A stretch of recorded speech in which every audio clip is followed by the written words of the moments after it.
اگلے رکوع کی طرف ہم چلتے ہیں۔ سورہ کہف کا رکوع نمبر 3 اور 15ویں پارے کا رکوع نمبر 15۔ اس کا مختصر لفظی ترجمہ مختصر گرامر کے ساتھ کروں گا، پھر انشاءاللہ اس رکوع کی میں تفصیل بیان کروں گا۔ قرآن کہتا ہے وَتَحْسَبُهُمْ أَيْقَاظًا، اور اے مخاطب تو دیکھتا ان کو، تو سمجھتا ان کو ایقاظ کہ وہ جاگ رہے ہیں۔ یقظ عربی میں جاگنے والے کو کہتے ہیں، ایقاظ اس کی جمع آتی ہے، یقظان بھی کہتے ہیں جو جاگ رہا ہو۔ استیقظ جاگنا۔ وَتَحْسَبُهُمْ أَيْقَاظًا، اے مخاطب تو ان کو سمجھتا کہ وہ جاگ رہے ہیں۔ وَهُمْ رقود، حالانکہ وہ سو رہے تھے۔ راقد سوتے ہوئے کو کہتے ہیں، رقد یرقد رقودن کا معنی سونا، جبکہ وہ سو رہے تھے۔ وَنُقَلِّبُهُمْ، اور ہم ان کو پلٹ رہے تھے، الٹ پلٹ رہے تھے۔ قلب یقلب، قلب کو دل کو قلب کہتے ہیں نا، وہ الٹتا پلٹتا رہتا ہے۔ ذات الیمین، دائیں جانب بھی، وذات الشمال، اور بائیں جانب بھی۔ وَكَلْبُهُمْ باسط، اور ان کا کتا باسط پھیلائے ہوئے تھا، ذراعیہ اپنے بازو۔ ذراع بازو کو کہتے ہیں، ذراعینی تھا اصل میں، دونوں بازو، تو ذراعیہ اپنے دونوں بازو، بالوسید چوکھٹ پہ۔ وسید عربی میں گھر کی چوکھٹ کو کہا جاتا ہے۔ لَوِ اطَّلَعْتَ عَلَيْهِمْ، اے مخاطب تو اگر مطلع ہوتا ان کے اوپر۔ لَوَلَّيْتَ، لام تاکید کے لیے، ولا یولی تولیتن کا معنی پیٹھ پھیرنا۔ لَوَلَّيْتَ مِنْهُمْ، تو بھاگ جاتا ان سے، فرارن تو پیٹھ پھیر دیتا ان سے، فرارن بھاگتا ہوا۔ فر یفرو، فرار یفررو کی طرح، ضرب یضربو کی طرح، اس کا معنی بھاگنا، فرار سے ہے نا یہ، تو فار کہتے ہیں بھاگنے والا، فرار اس کی جمع۔ لَوِ اطَّلَعْتَ عَلَيْهِمْ، اے مخاطب تو اگر مطلع ہوتا ان کے اوپر۔ لو اطَّلَعْتَ اصل میں تھا لو اطَّلَعْتَ۔ لَوَلَّيْتَ مِنْهُمْ، تو ان کی وجہ سے تو پیٹھ پھیر لیتا، فرارن بھاگتا ہوا، یعنی اتنا روب تھا۔ وَلَا مُلِئْتَ، مَلَأَ يَمْلَأُ کا معنی بھرنا، واو کا معنی اور لام تاکید کے لیے، مُلِئْتَ تو بھر دیا جاتا، منہم ان سے، رعبا روب کے اعتبار سے، یعنی روب کے اعتبار سے تو بھر دیا جاتا۔ کیا مطلب؟ تجھ میں روب بھر دیا جاتا، جب تو ان کو دیکھتا نا تو پیٹ پھیر کے بھاگتا خوف کی وجہ سے، اور روب سے تو بھر جاتا، اتنا روب تیرے اندر پیدا ہو جاتا، خوف پیدا ہو جاتا۔ وَكَذَلِكَ بَعَثْنَاهُمْ، اور اسی طرح ہم نے ان کو اٹھایا، یعنی جس طرح ہم نے ان کو سلایا اتنا طویل عرصے تک، یہ بھی اللہ کی قدرت، تو اسی طرح بعثناہم، ہم نے ان کو اٹھا لیا، جگا دیا۔ لیتساءلوا، تاکہ وہ ایک دوسرے سے سوال پوچھیں، بینہم آپس میں۔ تساءل، سأل یسألو کا معنی سوال کرنا، تساءل کا معنی ایک دوسرے سے سوال کرنا، یہ بھی لام عاقبت کے لیے، یعنی ہم نے ان کو جگایا جس کا انجام یہ ہوا کہ وہ ایک دوسرے سے سوال پوچھنے لگے۔ اب سوال پوچھ رہے ہیں۔ قال قائل منہم، ان میں سے ایک کہنے والے نے کہا، کم لبثتم، لبث یلبث لبثا رہنا، تم کتنے عرصہ رہے ہو؟ قالوا لبثنا، دوسرے کہنے لگے، لبثنا یوما، ہم ایک دن رہے ہیں، او بعض یوم، یا دن کا کچھ حصہ۔ قالوا، پھر دوسری جماعت کہنے لگی، ربکم، تمہارا رب ہی جانتا ہے، اعلم، زیادہ جانتا ہے، خوب جانتا ہے، بما لبثتم، جتنی مدت تم رہے ہو، پتہ ہی نہیں کتنی مدت رہے، اللہ ہی کو پتہ ہے۔ فبعثوا، لہذا اب ایسا کرو، اس بحث میں نہیں پڑو کہ کون کتنی مدت سویا۔ فبعثوا احدکم، تم اپنے میں سے کسی ایک کو بھیجو، بورقکم، ورق کہتے ہیں چاندی کے پتے کو، ویسے تو ورق پتے کو کہتے ہیں، اوراق اس کی جمع آتی ہے، یہ جو ہم کہتے ہیں نا ورقہ، ورقے پر لکھا ہے اوراق دائیں بائیں، تو یہ اس لیے کہ پہلے پتوں پہ لکھا جاتا تھا نا، تو وہیں سے یہ لفظ کاغذ پہ بھی اس کا اطلاق ہونے لگا، اور پھر چاندی کے سکوں کو بھی کہا جاتا تھا ورق، کیونکہ وہ بھی پتوں کی طرح ہوتے تھے، چھوٹے چھوٹے۔ فبعثوا، یعنی چھوٹے نہیں، چپٹے ہوئے۔ فبعثوا احدکم، لہذا بھیجو اپنے میں سے کسی ایک کو، بورقکم، اپنے سکے کے ساتھ، ہذہ، یہ والے سکے کے ساتھ، یہ جو سکہ ہے یہ لے کے، الی المدینہ، شہر میں بھیجو، تو وہ شخص جو سکہ لے کے جائے گا وہ کرے گا کیا؟ فَلْيَنْظُرْ، وہ یہ غور کرے گا، دیکھے گا، ایہا ازکا طعاما، ازکا یہ کمپیریٹیو ڈگری ہے، ازکا یو، پاک ہونا، ازکا دوسرے کے مقابلے میں زیادہ پاک، تو وہ دیکھے کہ ان کھانوں میں سے ازکا طعاما، زیادہ پاکیزہ یعنی حلال کھانا کون سا ہے، دیکھے کہ حلال یعنی پاکیزہ سے پاکیزہ کھانا کون سا ہے۔ فَلْيَأْتِكُمْ بِرِزْقٍ مِّنْهُ، پھر اس کو چاہیے کہ وہ لے آئے برزق منہ، اس حلال کھانے میں سے کوئی کھانا، یعنی کوئی رزق لے آئے، حلال تلاش کر کے حلال کھانا لے کر آئے ہمارے لیے۔ وَلْيَتَلَطَّفْ، اور تلطف سے کام لے، تلطف لطافت سے نکلا ہے، یعنی خفیہ طریقے سے جائے اور بڑے تمیز سے اور بڑے یعنی اس طریقے سے جائے کہ کسی کو پتہ نہ چلے، اس کو تلطف کہا ہے۔ لطیف کہتے ہیں باریک بین، یعنی بہت ہی خوش اسلوبی کے ساتھ جائے۔ وَلْيَتَلَطَّفْ، خوش اسلوبی کرے، وہ لطف و عنایت سے کام لے۔ اردو میں بھی لفظ ہے لطف و عنایت، یعنی بڑے آرام سے بہت پولائٹلی یہ کام کیا جائے۔ تو اس کو یعنی یہاں تلطف سے مراد یہ ہے کہ چونکہ غیر مسلم حکومت ہے نا، تو ایسا نہ ہو کہ اس طرح سے جائے اور بد اخلاقی سے بات کرے کہ پکڑا جائے، ایسا یعنی شو ہی نہ ہونے دے کہ ہم مسلمان ہیں، اور خفیہ طریقے سے جائے اور بڑے آرام سے خفیہ طریقے سے واپس آ جائے، اس کو تلطف سے تعبیر کیا ہے۔ وَلْيَتَلَطَّفْ، اور خوش اسلوبی سے کام کرے۔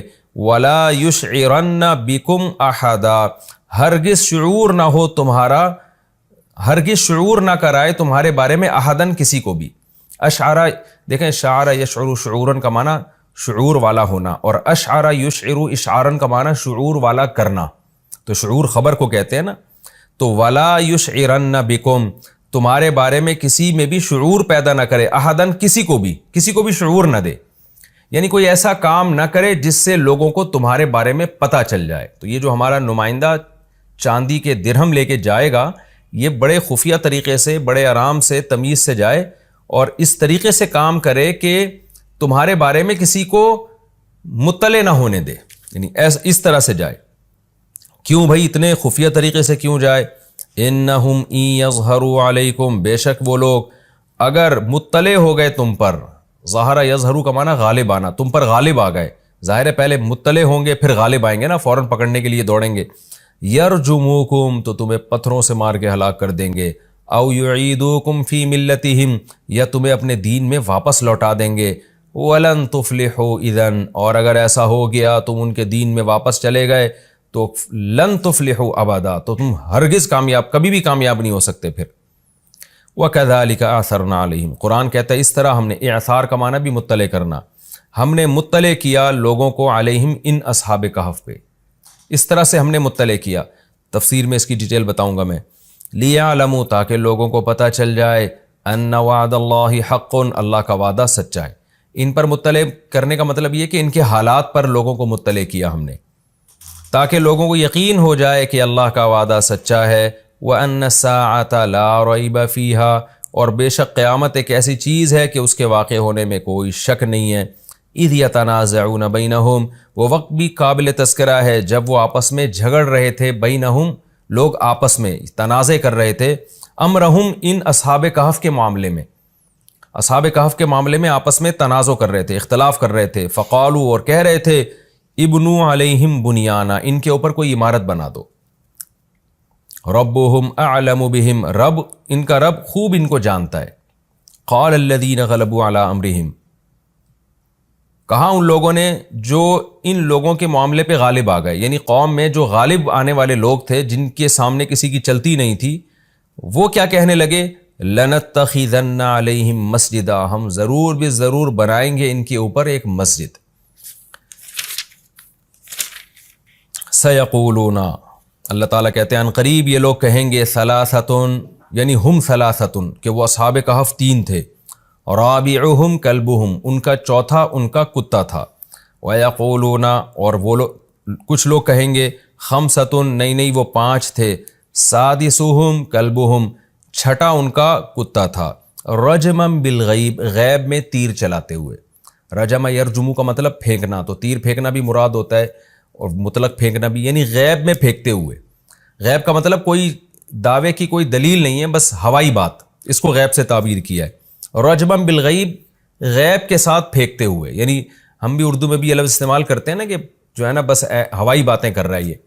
تو اللہ کہتے ہیں یہ کچھ لوگ کہیں گے وہ تین تھے، چوتھا ان کا کتا تھا، کچھ کہیں گے پانچ تھے، چھٹا ان کا کتا تھا، اور یہ سب رجمم بالغیب کہیں گے۔ وَيَقُولُونَ، اور کچھ کہیں گے سبعۃ، وہ سات تھے، وَثَامِنُهُمْ كَلْبُهُمْ، آٹھواں ان کا کتا تھا۔ قُلْ رَبِّي أَعْلَمُ، اے نبی کہہ دیجئے میرا رب خوب جانتا ہے، بِعِدَّتِهِمْ، ان کے شمار کو۔ عد یعد عدن کا معنی شمار کرنا. ما یعلمہم الا قلیل، نہیں جانتے ان کو مگر قلیل لوگ، یعنی ان کی تعداد کو نہیں جانتے مگر تھوڑے لوگ. فلا تماری فیہم، مارا یماری مماراتن کا مطلب ہوتا ہے بحث و جدال کرنا. لا تماری، اے نبی آپ ان سے بحث نہ کیجئے، فیہم ان کی تعداد کے بارے میں یا اصحاب کہف کے بارے میں، الا مراءن مگر ایسی بحث ظاہراً جو سرسری ہو، سرسری طور پر آپ ان سے بات کیجئے، زیادہ تفصیلی بحث نہ کیجئے. ولا تستفتی، استفتاء یستفتی، استفتاء کا معنی فتویٰ طلب کرنا، کسی چیز کی تحقیق طلب کرنا. تو ولا تستفتی فیہم، اور اصحاب کہف کے بارے میں، فیہم کا معنی ان میں یعنی ان کے بارے میں، آپ ان سے سوال بھی مت پوچھیے، منہم ان میں سے، احدہ کسی ایک سے بھی. یہ لفظی ترجمہ ہو گیا جی اس رکوع کا. بسم اللہ الرحمن الرحیم. سورہ بنی اسرائیل، سورہ کہف کا رکوع نمبر 3 اور 15ویں پارے کا رکوع نمبر 15. اس کا مختصر لفظی ترجمہ گرامر کے ساتھ ہو گیا تھا. آج انشاءاللہ میں اس کی تفسیر شروع کروں گا. اعوذ باللہ من الشیطان الرجیم. بسم اللہ الرحمن الرحیم. وَتَحْسَبُهُمْ أَيْقَاظًا وَهُمْ رُقُودٌ، اور اے مخاطب تو ان کو سمجھتا کہ وہ جاگ رہے ہیں، یعنی اصحاب کہف جو غار میں گئے تھے اللہ نے ان کو سلا دیا بہت گہری نیند. تو اب ان کی کیفیت کیا تھی، ان آیتوں میں اس کا بیان چل رہا ہے. کیفیت یہ تھی کہ اے مخاطب تو اگر ان کو جا کے دیکھتا تو تجھے ایسا لگتا کہ یہ جاگ رہے ہیں، یعنی چہرے پہ چہرہ فریش تھا ان کا. آپ نے دیکھا ہوگا نا بعض دفعہ کوئی آدمی آنکھیں بند کر کے لیٹا ہوا ہوتا ہے تو ایک روب ہوتا ہے اس کے چہرے پہ، سوتے ہوئے انسان کے چہرے پہ روب نہیں ہوتا. تو اللہ میاں نے یہ روب اس لیے ڈالا تاکہ کوئی ان کو نقصان نہ پہنچائے. اس سے بھی پتہ چلتا ہے اللہ تعالیٰ دنیا کو اسباب کے ساتھ چلاتے ہیں. اب دیکھیں یہ اللہ نے اپنی قدرت دکھائی، 300 سال سلا دیا. تو جو اللہ یہ قدرت دکھا سکتا ہے وہ یہ بھی تو کر سکتا ہے نا کہ ویسے ہی ان کی حفاظت کا انتظام کر لے. لیکن نہیں، اللہ تعالیٰ کی عادت کیا ہے کہ جب قدرت اللہ نے اپنی دکھائی ہے تو یہاں تک تو قدرت دکھا دی ہے کہ 300 سال سلا دیا ان کو، لیکن پھر ان کی جو بقیہ حفاظت کے لیے اللہ نے وہی کیا ہے جو اسباب اختیار، یعنی جو اسباب کے ذریعے ان کی حفاظت کی ہے کہ اب کوئی ان کو نقصان نہ پہنچائے اور دائیں بائیں کروٹیں دلوائی جائیں ان کو تاکہ زمین ان کو کھا نہ جائے. حالانکہ اللہ ان اسباب کے بغیر بھی ان کی حفاظت پر قدرت رکھتا تھا. وَنُقَلِّبُهُمْ ذَاتَ الْيَمِينِ وَذَاتَ الشِّمَالِ، اور ہم ان کو الٹ پلٹ کر رہے تھے دائیں طرف اور بائیں طرف، یعنی کروٹیں بھی وہ لے رہے تھے، کیونکہ اگر آپ 300 سال تک ایک ہی جگہ لیٹے رہیں تو زمین ہی کھا جائے گی آپ کو. مریضوں کے ساتھ ہوتا ہے نا، جو بستر پہ اگر طویل عرصے ایک ہی زاویے پہ پڑے رہتے ہیں تو کیسے ان کی جلد خراب ہونا شروع ہو جاتی ہے. وَكَلْبُهُمْ بَاسِطٌ ذِرَاعَيْهِ بِالْوَصِيدِ، اور ان کا کتا وہ چوکھٹ پہ اپنے دونوں بازوؤں کو پھیلائے ہوئے تھا. کتے عام طور پر حفاظت کے لیے چوکھٹ پہ بازو پھیلا کے بیٹھ جاتے ہیں اور ہانپ رہے ہوتے ہیں. تو اللہ تعالیٰ نے یعنی ایسا کیا کہ ان کے ساتھ ان کے کتے کی بھی حفاظت کی. یہ بھی آپ دیکھ لیں اللہ کی قدرت، اللہ چاہتا ویسے ہی حفاظت کر لیتا، کتے کی ضرورت ہی نہیں تھی. لیکن دنیا دارالاسباب ہے، کتے حفاظت ہی کے لیے ہوتے ہیں، دل لگانے کے لیے نہیں ہوتے. غیر مسلم لوگ تو کتوں سے دل لگانا شروع کر دیتے ہیں اور فیملی ممبر بنا لیتے ہیں. اسلام میں یہ ہے کہ آپ کتے کو حفاظت کے لیے پال سکتے ہیں، اس کو فیملی ممبر نہیں بنا سکتے آپ. تو حفاظت کے لیے کتا جو ہے باہر بیٹھا ہوا ہے. لَوِ اطَّلَعْتَ عَلَيْهِمْ، اللہ کہتے ہیں ان پر ہم نے روب اتنا رکھ دیا، اے مخاطب تو اگر ان کو دیکھتا، اصحاب کہف کو اس کتے سمیت تو ان کو دیکھتا، لَوَلَّيْتَ مِنْهُمْ فِرَارًا، تو پیٹھ پھیرتا ان سے بھاگتے ہوئے. ایسا روب تھا ان کے اوپر. وَلَمُلِئْتَ مِنْهُمْ، اور بھر جاتا تو ان سے رعبا، روب کے اعتبار سے، یعنی تجھ میں ان کا روب بیٹھ جاتا. کچھ اللہ نے ایسی ان کی چہرے پر ہیبت طاری کر دی تھی. وَكَذَلِكَ بَعَثْنَاهُمْ لِيَتَسَاءَلُوا بَيْنَهُمْ، جس طرح اللہ نے ان کو سلایا، وَكَذَلِكَ اسی طرح ہم نے ان کو اٹھایا. یعنی ان کا سلانا بھی اللہ کی قدرت اور جگانا بھی اللہ کی قدرت. اتنے عرصے کے بعد کوئی بچ سکتا ہی نہیں ہے کہ جاگ جائے وہ، لیکن اللہ نے ان کو زندگی بھی دی اور جگایا بھی. لِيَتَسَاءَلُوا بَيْنَهُمْ، لام عاقبت ہے جس کا نتیجہ یہ نکلا کہ وہ آپس میں سوال کرنے لگے کہ بھئی یہ کیا ہوا ہے. قال قائل منہم، ان میں سے ایک نے کہا کم لبثتم، بتاؤ یار کتنے عرصہ سوئے ہم لوگ۔ جب بھی آپ کی بات چیت شروع ہوتی ہے تو انسان کی عادت ہے پہلے سوال سے بات شروع کرتا ہے کہ ذرا اس پہ ہمیں ڈسکشن کرنی چاہیے کہ ہم کتنا ٹائم سوئے ہیں۔ قالوا لبثنا یوما، کہنے لگے جو دوسری پارٹی تھی اس نے کہا کہ ہم ایک دن رہے ہیں، او بعض یوم، یا دن سے بھی کچھ کم۔ اصل میں سورج کی جو گردش دیکھ کے نا ان کو اندازہ ہوا کہ بھئی پہلے ہم یہاں جب سوئے تھے تو سورج کی روشنی یہاں تھی، اب جب ہم اٹھے ہیں تو یہاں تھی، تو اس سے تو لگ رہا ہے 1-2 گھنٹہ سوئے ہیں، لیکن جو نیند سے جو ہماری تھکاوٹ دور ہوئی ہے اور ایک احساس ہوتا ہے انسان جب لمبی نیند سوتا ہے، اس سے لگ رہا ہے کہ ہم زیادہ عرصہ سوئے ہیں۔ ایسا تو نہیں سورج پورا چکر لگا کے واپس آ گیا ہو، 24 گھنٹے سے زیادہ ہم سوئے ہوں۔ اب بحث ہونے لگی، کسی نے کہا کہ نہیں بھائی ہم لوگ یا تو پورا دن سوئے ہیں، سورج پوری چکر لگا کر واپس آ چکا ہے، او بعض یوم، یا ایسا ہے کہ تھوڑا ٹائم سوئے ہیں۔ قالوا ربکم، دوسری جماعت کہنے لگی ربکم اعلم بما لبثتم، کیونکہ وہ سر نہ پکڑ کے بیٹھ گئے ہوں گے اور غور و فکر کرنے لگے ہوں گے، ہم جب یہاں تھے تو سایہ یہاں تھا، پھر یہاں آ گیا تو یہاں آنے میں تو آدھا گھنٹہ لگتا ہے، 1 گھنٹہ لگتا ہے، نیند سے لگ رہا ہے کہ 1 گھنٹہ نہیں ہم زیادہ سوئے ہیں۔ تو اب جب زیادہ سوئے ہیں تو اس کا مطلب سورج پورا چکر لگا کر واپس آیا ہے۔ تو اب ان کی سمجھ میں آ ہی نہیں رہا کہ یہ ہوا کیا ہے ہمارے ساتھ، کیونکہ 24 گھنٹے بھی کوئی نہیں سوتا، جتنا بھی آپ سوئیں سو کے تھک جاتے ہیں، 12-13 زیادہ 15 گھنٹے میں آنکھ تو کھلے گی نا۔ تو اس لیے اب انہوں نے کہا یار اس پہ دماغ لگانے کے بجائے کچھ سمجھ سے بالا تر ہے، ربکم اعلم بما لبثتم، تمہارا رب ہی خوب جانتا ہے کہ ہم کتنا عرصہ یہاں سوئے ہیں، لہذا اس بحث میں اب مت پڑو، ہمیں بھوک لگ رہی ہے، سب کے پیٹ کمر سے چپکے ہوئے ہیں، لہذا ایک کام کرو، فَبْعَثُوا أَحَدَكُمْ بِوَرِقِكُمْ هَذِهِ، کسی ایک کو بھیجو اس سکے کے ساتھ، جو بھی اس زمانے میں رائج الوقت سکہ ہوگا، کرنسی ہوگی، اس کرنسی کے ساتھ کسی کو بھیجو مدینہ میں۔ اس سے پتہ چلتا ہے کہ کرنسیوں کا دستور بہت پرانا ہے، جو کرنسی کے ذریعے خرید و فروخت ہوتی تھی یہ بہت پرانا رواج ہے۔ اگر ہم یہ فرض کر لیتے ہیں، مان لیتے ہیں کہ یہ واقعہ نبی صلی اللہ علیہ وسلم کی پیدائش سے 20 سال پہلے کا ہے، تو پھر یہ واقعہ پرانا نہیں ہے، لیکن میں نے بتایا کوئی 100% مستند بات نہیں ہے، یہ بعض مفسرین اس طرف گئے ہیں، اور یہ بھی ممکن ہے کہ یہ واقعہ اور زیادہ پرانا ہو۔ فَلْيَنظُرْ أَيُّهَا أَزْكَىٰ طَعَامًا، تو چاہیے کہ وہ دیکھے، جس کو ہم سکہ دے کے بھیجیں گے اس کو چاہیے کہ دیکھے أَيُّهَا أَزْكَىٰ طَعَامًا، کہ کھانے میں زیادہ پاکیزہ کھانا کون سا ہے، یعنی حلال کھانا کون سا ہے۔ اس کی وجہ بھی ظاہر ہے کہ غیر مسلم ریاست تھی نا، تو وہ تو پتہ نہیں کیا کیا کھا جاتے ہوں گے، خنزیر بھی کھا جاتے ہوں گے، پھر مردار بھی کھا جاتے ہوں گے۔ تو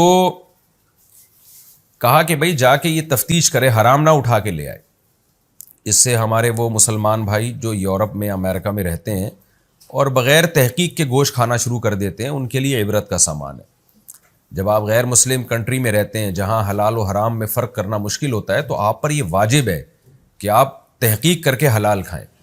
اور یہ بات بھی خوب اچھی طرح سمجھ لیں، آج کل حلال کی اسٹیمپیں بہت بک رہی ہیں، یورپ امریکہ میں لوگ ادارے کھول لیتے ہیں، حلال کی اسٹیمپ بنا کے ٹھپے لگا کے بیچنا شروع کر دیتے ہیں، تو اتنا کافی نہیں ہے۔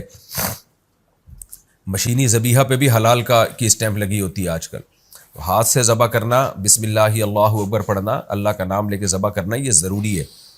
تو جب تک کوئی ایسا ریلائبل ادارہ نہ ہو جس پر آپ کو اطمینان نہ ہو کہ بھئی یہ واقعی ہاتھ کا ذبیحہ ہے اور حلال ہے، اللہ کا نام لے کے جانور ذبح کیا گیا ہے، اس وقت تک غیر مسلم کنٹری میں آپ کے لیے گوشت کھانا حلال نہیں ہے۔ لوگ بغیر تحقیق کے کھانا شروع کر دیتے ہیں۔ فَلْيَأْتِكُمْ بِرِزْقٍ مِّنْهُ، اس نے کہا کہ جا کے وہ اس میں سے کچھ روزی لے آئے، کھانا پینے کا انتظام کر لے، بھوک لگ رہی ہے۔ وَلْيَتَلَطَّفْ، اور بڑی ہوشیاری کے ساتھ جائے، تلطف کا معاملہ کرے، نرمی کا معاملہ کرے، یعنی ایسا نہ ہو کہ جا کے، نرمی کا مطلب ہوتا ہے بڑے خفیہ طریقے سے تمیز سے جائے اور خفیہ طریقے سے تمیز سے واپس آ جائے۔ لطف و عنایت میں نے بتایا تھا نا ترجمے میں اس کا مفہوم۔ اچھا، یہ جو وَلْيَتَلَطَّفْ والی آیت کا یہ جو لفظ ہے نا، یہاں پر قرآن پورا آدھا ہو جاتا ہے۔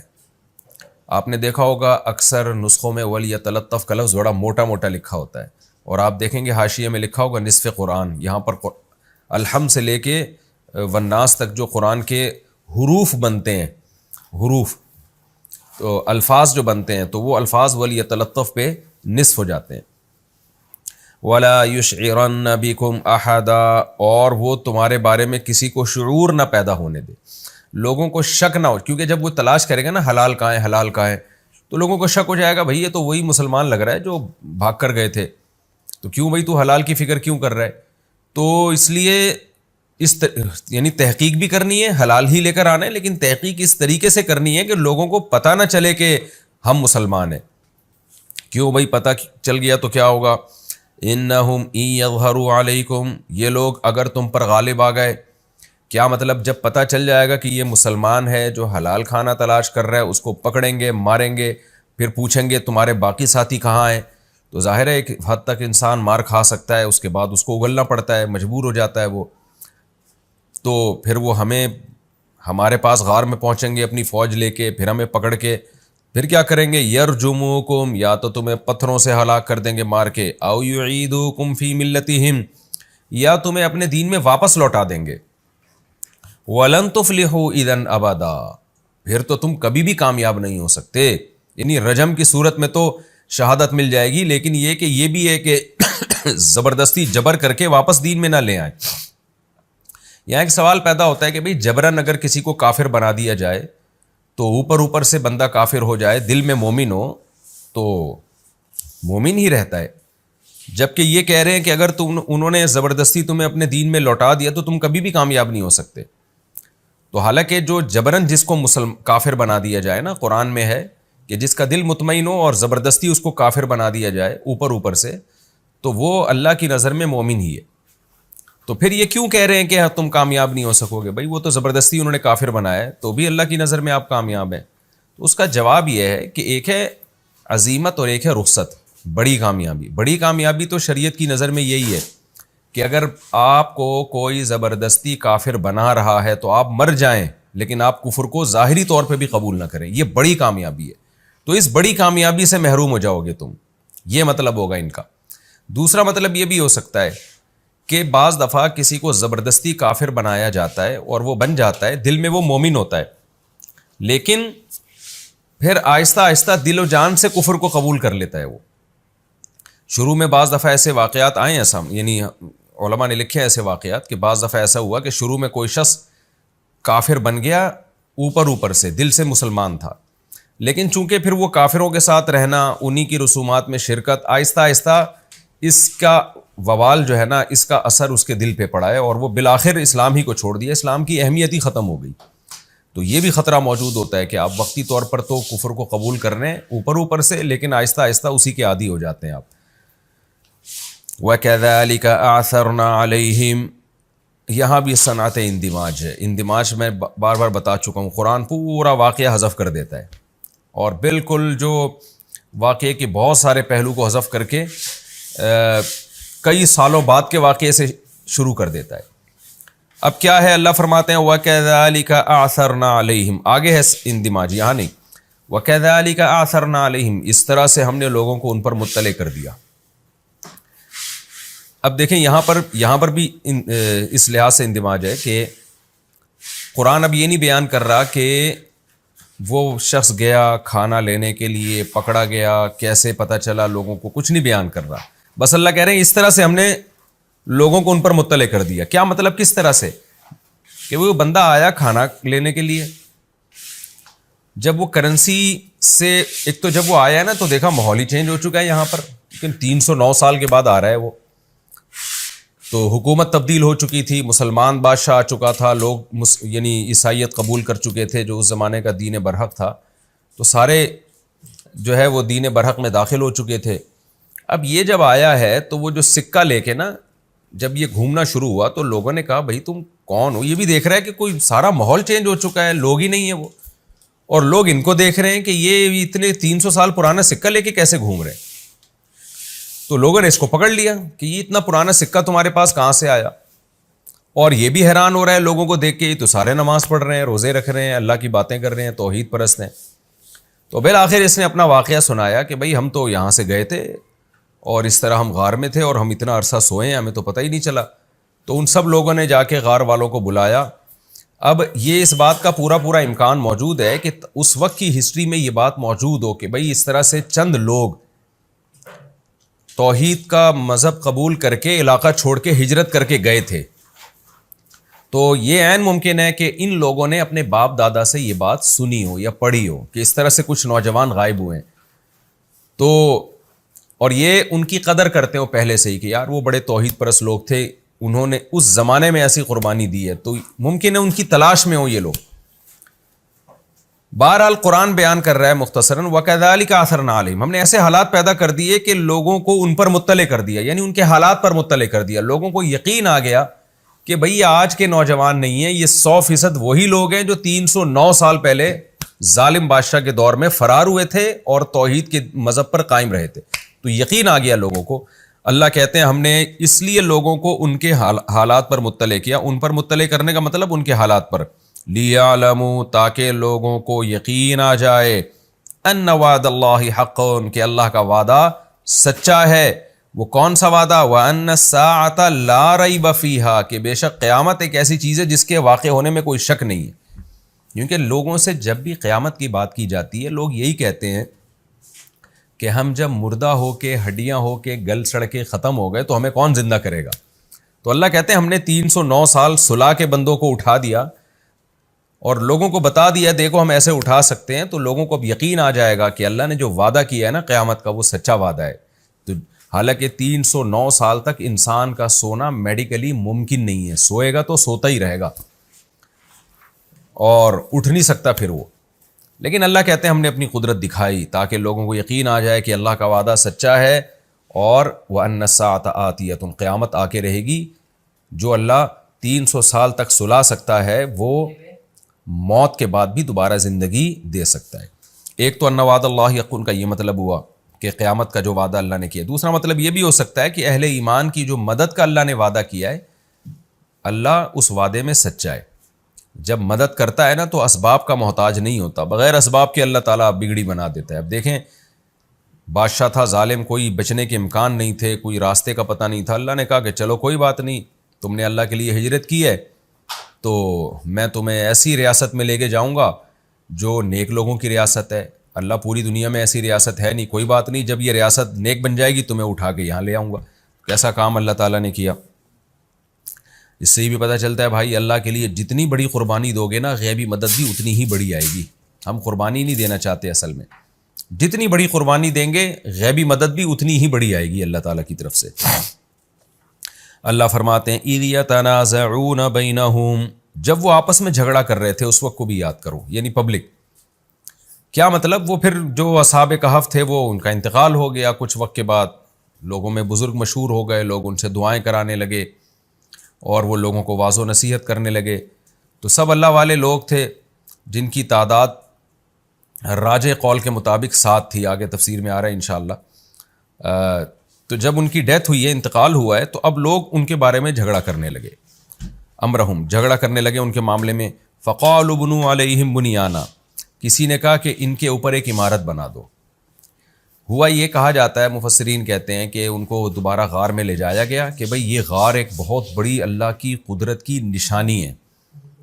یہ جو اصحاب کہف تھے نا، ان کا یہ غار، اس میں اللہ نے 309 سال تک سلایا ہے، تو یہ اللہ کی قدرت کی بہت بڑی نشانی ہے، لہذا ان کی میتوں کو اسی غار کے اندر دفنایا جائے اور یہاں پر ایک عمارت بنا دی جائے جو ایک یادگار رہے گی، جسے رہتی دنیا تک لوگ اس کو دیکھ کر اللہ کی قدرت پر استدلال کریں گے۔ بعض لوگوں نے کہا ہم اس طرح کوئی عمارت بنا دیتے ہیں تاکہ ایک یادگار رہے۔ ربهم اعلم بهم، اللہ فرماتے ہم ان کے حالات کو خوب جانتے تھے۔ یہ جو لوگ اس وقت بحث کر رہے تھے ہم ان کے خوب اچھی طرح جانتے تھے، ان کی کیا بحثیں ہو رہی تھی اور کیا ان کے مائنڈ میں تھا۔ قال الذین غلبوا علی امرہم، اللہ چونکہ جانتے تھے لہذا اللہ بتا رہے ہیں کہ جو ان کے معاملے میں غالب تھے نا ان لوگوں نے کیا کہا۔ قوم میں ہمیشہ کچھ لوگ ایسے ہوتے ہیں جو ماتحت ہوتے ہیں، کچھ ایسے ہوتے ہیں جو تھوڑے ہوتے ہیں لیکن چلتی انہیں کی ہے۔ تو قال الذین غلبوا علی امرہم، جو ان کے معاملے میں غالب تھے نا، جو قوم کے بڑے تھے جن کی چلا کرتی تھی، انہوں نے کیا کہا، لنتخذن علیہم مسجدا، ہم ضرور بالضرور ان پر مسجد بنائیں گے، یعنی جو غار میں جہاں یہ لوگ دفن ہوں گے تو اسی کے ساتھ ہم وہاں پر ایک مسجد بنا دیں گے۔ تو وہ مسجد دیکھ کر لوگوں کو یاد تازہ رہے گی کہ بھئی یہ مسجد، کیونکہ مسجد بھی وقف ہوتی ہے نا، وہ کبھی بھی یعنی قیامت تک وہ ہمیشہ اللہ ہی کا گھر رہتی ہے، اس کو توڑنا جائز نہیں اگر وہ صحیح جگہ پہ، قبضے کی جگہ پہ نہ بنائی جائے۔ تو ہم یہاں ایک مسجد بنا دیں گے۔ تو مسجد یادگار رہے گی، ہمیشہ لوگ مسجد میں نماز پڑھیں گے، اور اصحاب کہف کا غار سامنے ہوگا تو دیکھیں گے، عبرت حاصل کریں گے، ان کی قبریں بھی وہاں موجود ہوں گی، تو عبرت حاصل ہوگی کہ دیکھو بھائی کچھ لوگ تھے جنہوں نے اللہ کے لیے قربانیاں دی۔ اس سے ہمیں یہ پتہ چلتا ہے کہ بھائی دیکھیں، یہ جو اللہ تعالیٰ کی نشانیاں ہیں، قدرت کی واقعات ہیں، ان کو محفوظ رکھنا بھی شریعت میں پسندیدہ کام ہے۔ کسی بھی طرح سے آپ یادگار کے طور پر ان کو محفوظ رکھ سکتے ہیں، تاکہ رہتی دنیا تک ایک نشانی کے طور پر یہ چیزیں سامنے رہیں۔ آج افسوس کے ساتھ کہنا پڑتا ہے کہ مکہ اور مدینہ میں ہماری کتنی نشانیاں ایسی تھیں جو ختم کر دی گئی ہیں، اور جو عبرت کی تھیں، نبی صلی اللہ علیہ وسلم کی جائے ولادت، آپ صلی اللہ علیہ وسلم ہجرت کر کے یہاں سے یہاں گئے، یہاں سے یہاں گئے، پھر مکہ میں بیسیوں واقعات ہیں اسلامی ہسٹری کے۔ اب سنا ہے حکومت سعودیہ کچھ کوشش کر رہی ہے ان کو دوبارہ سے بحال کرنے کی، لیکن وہ یادگاریں جو مسلمانوں نے 1300 سال محفوظ رکھی ہیں، ان یادگاروں کو ختم کیا گیا۔ میں نے بعض علماء کے بارے میں سنا کہ وہ یہ بات بتاتے ہوئے رو پڑتے تھے کہ ہماری جو 1300 سال سے جو نشانات تھے نا وہاں مکہ اور مدینہ میں، اور جو اس کے علاوہ سعودی عرب میں، تو وہ نشانات ختم کر دیے گئے، صرف اس بات کو بیس بنا کے کہ بھئی یہ اس سے شرک پھیل رہا ہے، حالانکہ اس کا شرک سے کوئی تعلق نہیں ہے۔ اگر کوئی شرک کر رہا ہے وہاں جا کے تو اس کو شرک سے روکا جائے گا نا، یہ تو نہیں کہ وہ آپ نے وہ جگہ ہی اڑا دی بالکل۔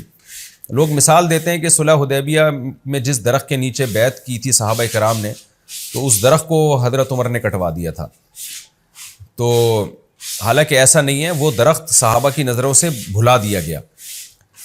تو بعد میں ایک فرضی درخت تھا جس کو لوگوں نے جو ہے نا وہ بہت زیادہ اہمیت دینا شروع کر دی تھی، تو اس درخت کو کٹوایا تھا حضرت عمر رضی اللہ تعالیٰ عنہ نے۔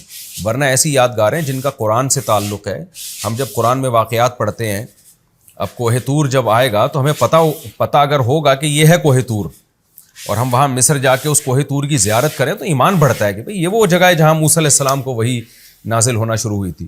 اب آپ نے کیا کیا، بم دھماکے سے کوہ طور ہی اڑا دیا کہ شرک نہ پھیل جائے، تو یہ کوئی بے وقوفانہ حرکت ہوتی ہے، اور یہ احمقانہ حرکت کہلائے گی۔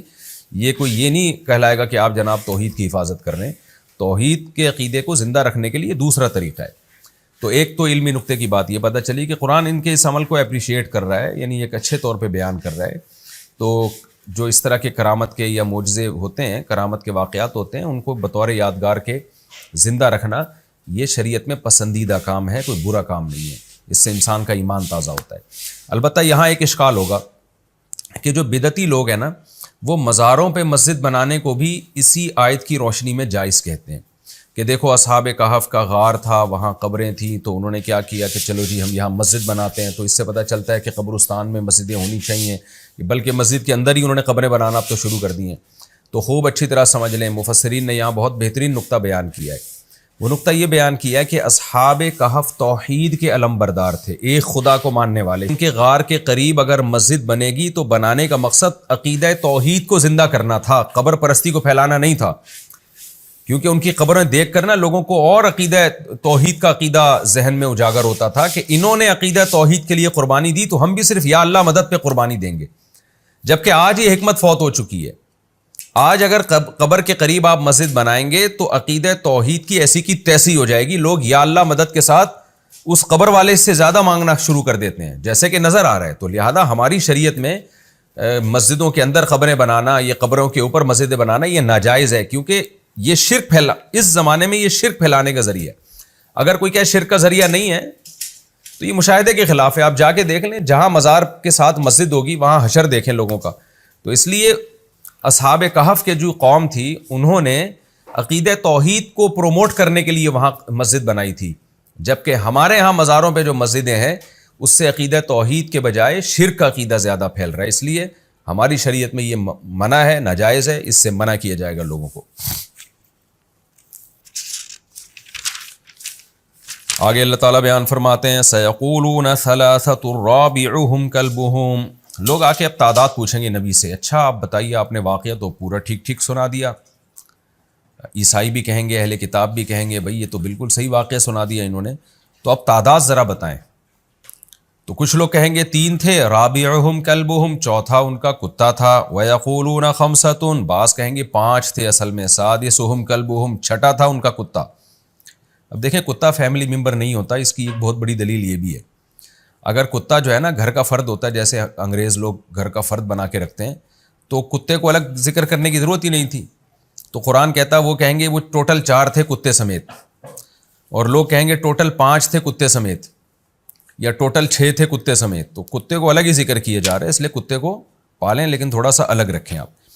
وَيَقُولُونَ خَمْسَةٌ سَادِسُهُمْ كَلْبُهُمْ، کچھ لوگ کہیں گے ٹوٹل 5 لوگ تھے اور چھٹا ان کا کتا تھا. رَجْمًا بِالْغَيْبِ، قرآن کہہ رہے سب ہوائی تیر چلاتے ہوئے، کسی کے پاس کوئی دلیل نہیں ہے. وَيَقُولُونَ سَبْعَةٌ، کچھ لوگ کہیں گے 7 تھے. وَثَامِنُهُمْ كَلْبُهُمْ، 8واں ان کا کتا تھا. قُلْ رَبِّي أَعْلَمُ بِعِدَّتِهِمْ، اے نبی اللہ خوب جانتا ہے، آپ کہہ دیجئے کہ میرا رب خوب جانتا ہے ان کی تعداد، میرا رب خوب جانتا ہے. ما يعلمهم الا قلیل، نہیں جانتے اس تعداد کو مگر تھوڑے لوگ.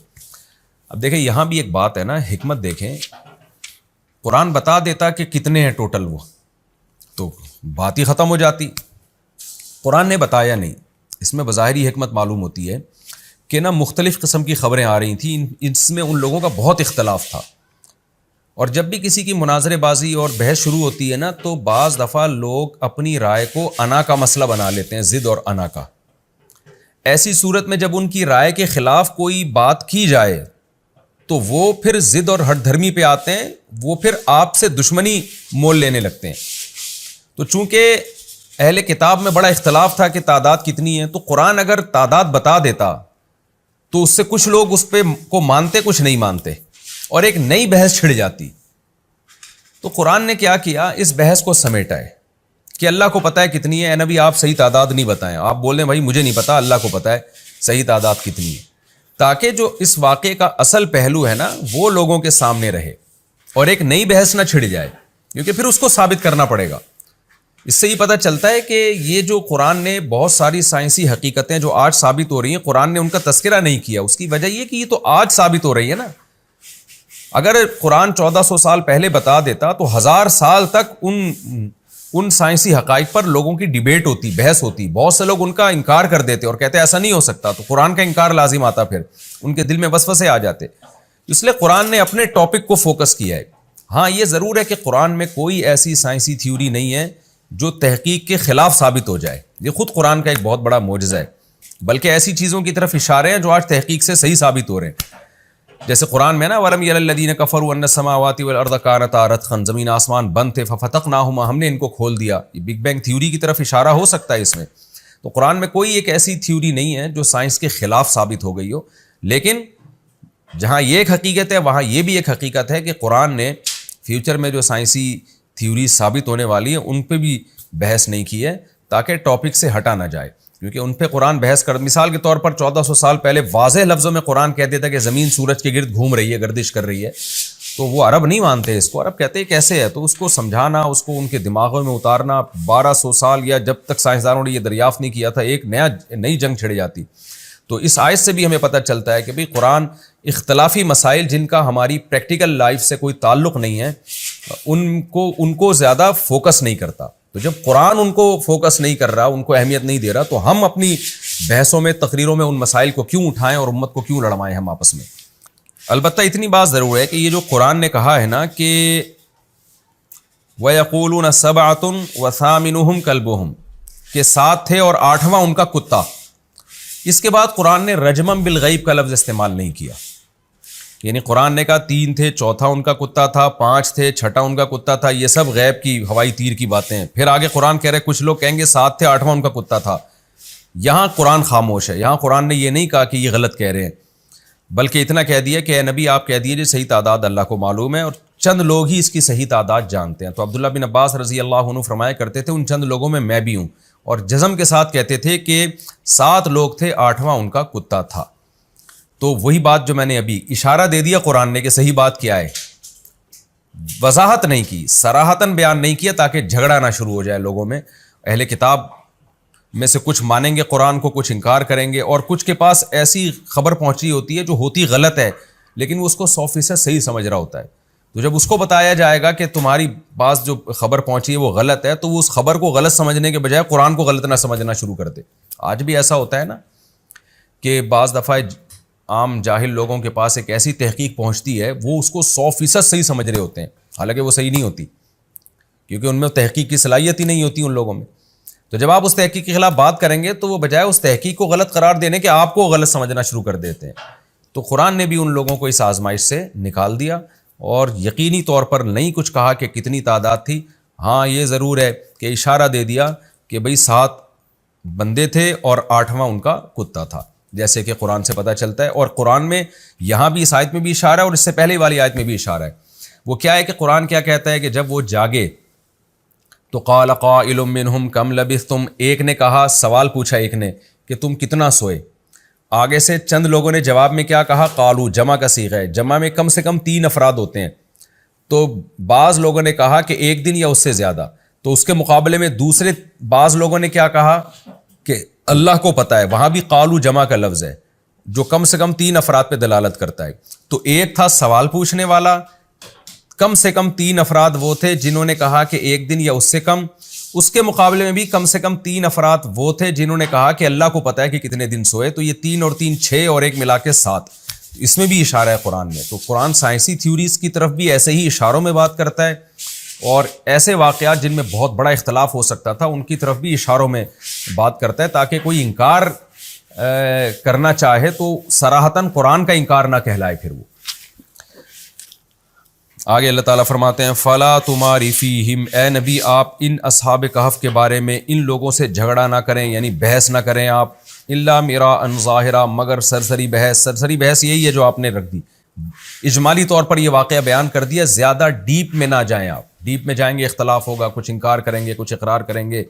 وَلَا تَسْتَفْتِ فِيهِمْ، اور ان لوگوں سے آپ سوال بھی نہ پوچھیے اصحاب کہف کے بارے میں، منہم ان میں سے، احدہ کسی ایک سے بھی، یعنی اس بحث کو سمیٹ دیں آپ، جو آپ سے سوال پوچھا گیا تھا آپ نے اصحاب کہف کے بارے میں وہ جواب دے دیا ہے، اب اس بحث کو سمیٹ دیں آپ۔ یہ تمام باتیں ہمارے لیے عبرت کی باتیں کہ فوکس کیا جا رہا ہے اس واقعے کے اس پہلو کو جس کا ہماری پریکٹیکل لائف سے تعلق ہے۔ تو یہ بہت اہم واقعہ تھا اصحاب کہف کا، یہ ہمارا رکوع بھی الحمدللہ کمپلیٹ ہو گیا، اور اس میں اللہ کی قدرت، آج سائنس کو لوگوں نے اپنا باپ بنا لیا ہے، خدا بنا لیا ہے۔ بھائی اللہ تعالیٰ اسباب کا محتاج نہیں ہے، جو مٹی سے نطفے سے انسان کو پیدا کر سکتا ہے وہ سب کچھ کر سکتا ہے، تو اس لیے ہم اسباب ضرور اختیار کریں گے لیکن نظر کس پہ رکھیں گے؟ اللہ پہ۔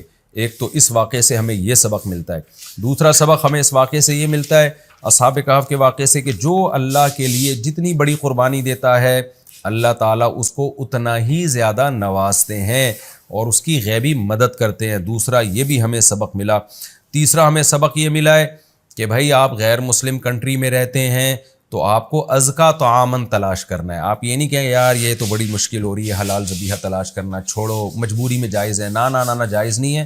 جس مجبوری میں حرام کھانا جائز ہے وہ مجبوری ہے جب آپ بھوک سے مرنے لگیں، تو صرف اتنا کھا سکتے ہیں کہ کمر سیدھی ہو جائے، تو بھوک سے مرنے بہت دنوں بعد جا کے لگتا ہے، انسان اتنی جلدی نہیں بھوک سے مرتا، تو صرف اس کنڈیشن میں اللہ نے حرام کی اجازت دی ہے۔